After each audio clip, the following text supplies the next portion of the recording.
Hi guys, welcome to another episode of Golf Juice TV. This episode we're joined by Golfin Mag's Anna Whiteley, and she's Golfin Mag's Girl on Golf. She writes about golf and she covers the ladies section of golf. So Anna, thanks for coming on.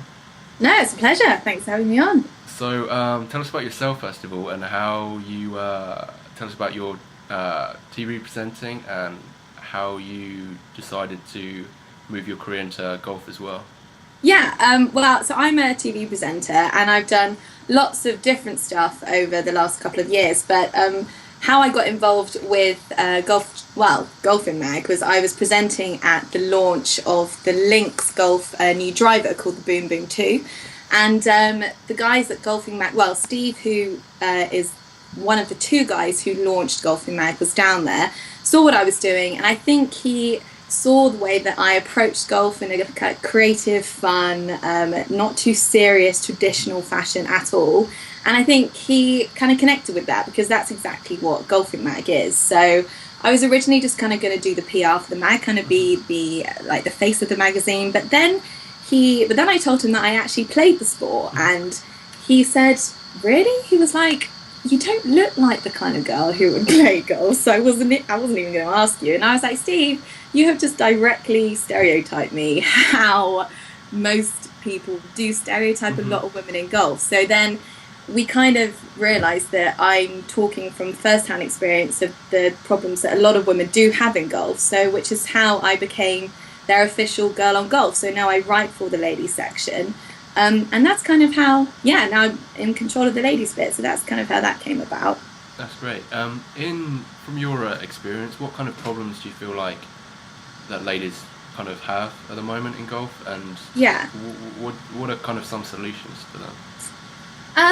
I think the image of ladies golf is a really tricky one. It's like we're damned if we do and we're damned if we don't, because there obviously needs to be an element of glamour in ladies fashion, because it needs to excite and it needs to appeal to young golfers who want to get into the sport.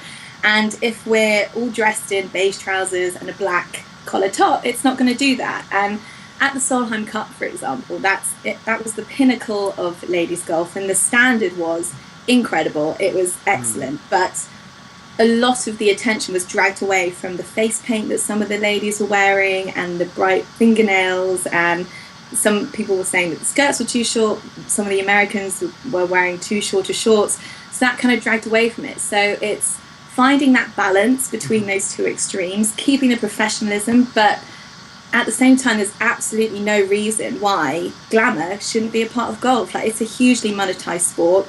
Men are earning up to 10 million for one-year competitions, so it's obviously something that advertisers are interested in and want to pump the money in, so it needs to look good, and there's no reason why, if players are looking good, playing well, that it shouldn't be that way. But I think there's a big kind of draw between opinion on the image of golf and how seriously it should be taken. So I think it's probably something that's going to develop over time, I would have thought. Yeah, definitely. I think the game's growing, and with that, I guess, more lady golfers, bigger competitions, bigger lady golfer audience, maybe, for events absolutely. like Solheim Cup. Yeah, and that's one of the things that I'm hoping to be, that I will be covering in the magazine, is that it's difficult for girls to get into golf. Like, there aren't many opportunities, or there may be, but people don't really know about them, and there's still a huge stigma when you walk into a clubhouse that golf is a man's sport, and ladies are just kind of playing it as an addition to. They should actually, be a real part of it. So I also kind of want to dispel the myths of golf, and because I'm not a pro, I'm not in the game. I'm talking from an outside perspective. I'm an amateur enthusiast. I play over the summer, and I have done since I've been about 12. So I know the difficulties that women come across. So I want to kind of make it fun and make it inspiring for young golfers, and they can watch my experiences that I'll be going through when I'm writing for the magazine. So hopefully we'll kind of dispel all the rubbish that comes with ladies golf. Yeah, no, that sounds really good. Again, like any lady golfers listening to this, I think how do you sign up to Golfin Mag? Yeah, so if you just go onto the website, you just subscribe to the magazine, and then you can get it on your tablet, on your computer, on your iPhone. So we're kind of embracing the digital age, so we're going online. But you can, if you want to, you can order a hard copy, but it's all on the website, golfinmag.com, which is where you can just sign up for the whole thing. Okay, awesome. About Golfing Mag as a whole, how do you feel Golfing Mag's different from maybe other golfing magazines? Yeah, I mean, I think probably the best way to explain how it's different is by telling you about the guys who founded it, because how they came together is kind of what it all stands for. Well, that it's Steve and Zane, and they're two very different guys. They come from totally different ethnic backgrounds. Zane is someone who never even thought about playing golf when he grew up, even into his early adulthood. It was just something that in his community, it was just something that you wouldn't even try and do. And I think he felt like there was a big ethnic barrier there, and a lot of people feel like there's lots of barriers there. And then there was Steve, who played from the age of 12, but he was always that kid who always had secondhand golf clubs and never, with whilst the other guys kind of had the professional sparkly type of stuff. And he felt that again there was a huge stigma with people who weren't of a certain tradition, of a certain class, who had a certain wealth. So he came back to the game 15 years later and realised that actually nothing has changed. So he met Zane, and he took Zane down to the golf range just to give him his first swing, and Zane totally and utterly fell in love with the sport. And so they realised that there's a huge part missing in golf. There's a huge creativity and inspirational aspect in golf that's missing, and that it can be fun and it can push your imagination, and it doesn't have to be so stiff upper lipped as it is now. So they're kind of wanting to give golf a bit of a kind of kick up the arse and make it more accessible to young people, to women, to golfers with disabilities, which is a huge thing that we're going to be looking at. And it's not just for the retired man or the young male professional. It's making it more inclusive to everybody. Yeah, I think certainly the golf course tends to be quite an intimidating thing for somebody who would be interested in doing it. But yeah, absolutely. Of course, there's so many layers of status and all kinds of things, even within like playing ability,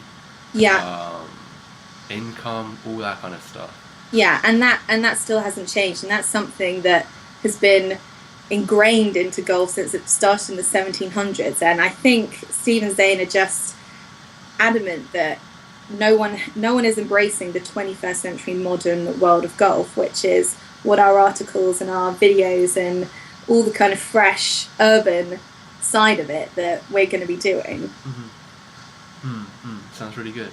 So the launch was a couple of weeks ago, was it? Yeah, so the launch was about 3 weeks ago, and it's actually had a really great reception. I think we've had I think Steve was saying something like over 20,000 readers already, which was really unexpected. We've got a massive Twitter following as well. So we're still promoting the hell out of it, and it's getting some really good response. And I think the next issue will be out on the 1st of November. So it will be every 2 months or so. Is there a cost in subscribing online? No, it's totally free. It's all free access, and it's a really great website actually. It's got some really cool photos. It's just a totally different perspective on any of the media and broadsheet stuff on golf that I've seen. Yeah, sounds really good, Anna. Thanks for talking to us. No worries. Really good to have you on, hearing your kind of perspective of things, because again it helps like other people think differently. Yeah. And there is no like type of person for golf, and I think you kind absolutely of help to explain that a bit. So it's always good to encourage new people into the game, new friends, that kind of thing. So thanks very much.